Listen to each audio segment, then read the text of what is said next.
दोस्तों नमस्कार। हिंदुस्तान रक्षा के क्षेत्र में न सिर्फ आत्मनिर्भर हो रहा है बल्कि हर बड़े स्तर पर विश्व के देशों को मेक इन इंडिया वेपन भी सप्लाई कर रहा है। ये हथियार 84 के करीब देशों को निर्यात किए जा रहे हैं क्योंकि भारतीय हथियारों पर इन देशों को भरोसा है। ये जीत की राह तय करने की गारंटी है। और अब इसी कड़ी में चीन की हरकतों से बुरी तरह से परेशान फिलीपींस को भारत ने ब्रह्मोस मिसाइल की पहली खेप सौंप दी है। बताया जा रहा है कि भारतीय सेना का C-17 ग्लोब मास्टर ट्रांसपोर्टर विमान की मदद से इन मिसाइलों को फिलीपींस के हवाई अड्डे तक पहुंचाया जा चुका है। इस विमान को भारत के नागपुर से लोड करके फिलीपींस भेजा गया। इस विमान के साथ 3 और विमान थे जिसमें इससे संबंधित अतिरिक्त सामान भेजा गया है। दरअसल मौजूदा वक्त में देखा जाए तो फिलीपींस चीन का सबसे बड़ा दुश्मन है और बहुत बार इन दोनों देशों की साउथ चाइना सी में झड़पें होने की वीडियो भी आती रहती है और इसी से परेशान फिलीपींस का भारत से ब्रह्मोस सुपरसोनिक क्रूज मिसाइल का खरीदना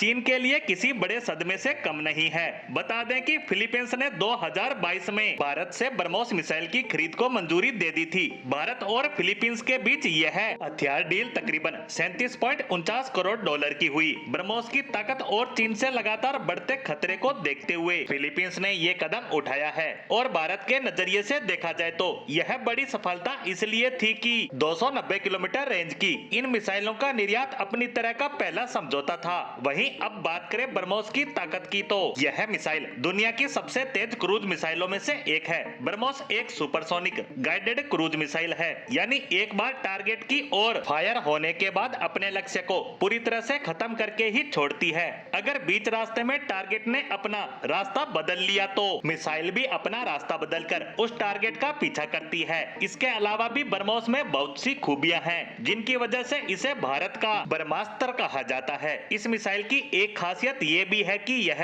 जमीन से बेहद ही कम ऊंचाई पर उड़ान भर सकती है और कम ऊंचाई पर उड़ान भरने की वजह से ये दुश्मन के रडार सिस्टम की पकड़ में भी नहीं आती और दुनिया की सबसे एडवांस रडार भी ब्रह्मोस को पहचान नहीं पाती। खैर न सिर्फ फिलीपींस बल्कि इंडोनेशिया भी भारत से ब्रह्मोस मिसाइल खरीदने के लिए लाइन में खड़ा है और जिस तरह से दुनिया भर में ब्रह्मोस मिसाइल ने अपना दबदबा कायम किया है और जिस तरह से हमारे दुश्मनों में इसको लेकर खौफ है, उसके बाद यह कहना गलत नहीं होगा कि जिस तेजी से भारत और उसके सहयोग से विकसित हुई यह मिसाइल लगातार अपना रुतबा बढ़ाती जा रही है। वहीं फिलीपींस को ब्रह्मोस की डिलीवरी होने के बाद आने वाले दिनों में साउथ चाइना सी में चीन से परेशान उसके कई और पड़ोसी देश भारत से ब्रह्मोस मिसाइल खरीदने को लेकर अपनी इच्छा जाहिर करते नजर आ सकते हैं, क्योंकि ब्रह्मोस ही वह मिसाइल है जिसके दम पर ये देश चीन की हरकतों को कंट्रोल में कर सकते हैं। इसी के साथ भारत द्वारा फिलीपींस को ब्रह्मोस मिसाइल की पहली डिलीवरी से जुड़ी हमारी आज की पोस्ट को यहीं विराम देते हैं। धन्यवाद।